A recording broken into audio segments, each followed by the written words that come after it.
শীত চলে এসেছে আর এই শীতের শুরুতেই কিন্তু ভালো লাগে পিঠা পুলি বা পায়েস ক্ষীর আমরা যেটাই বলি না কেন বিভিন্ন রকম পিঠার সময় কিন্তু এখন। যাই হোক, এটা আমার রসটা এখন আমি জাল করে নিচ্ছি। রসটা আগে থেকেও একটু জাল করা ছিল, আর একটু করে নিলাম। আমি এর ভিতর আধা লিটার দুধ অ্যাড করব, আর নারকেলও অ্যাড করব। এটা ক্ষীর রান্না করব।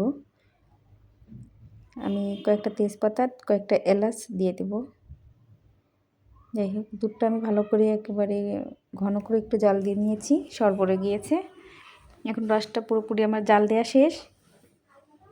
সারা ঘর ঘ্রাণ হচ্ছে। আমি এখানে পোলাও চাল ইউজ করেছি। দুধটা এখন দিয়ে দিয়েছি। এখানে আমি খেজুরের গুড় কিছুটা ইউজ করব মিষ্টির জন্য। আর এই যে নারকেল, কোরানো নারকেল না দিলে কিন্তু এই ক্ষীর একদমই মজা লাগে না। আমার ক্ষীরটা প্রায় হয়ে এসেছে। শীতের সকালবেলা মা আগে এভাবে করে ক্ষীর রান্না করে দিত। আমরা সেদিন সকালটা শুধু ক্ষীরটা খেয়েই থাকতাম। বেশি মজা লাগতো। সেদিন আর ভাত খেতে ভালো লাগতো না। হয়ে গেল আমার রান্না।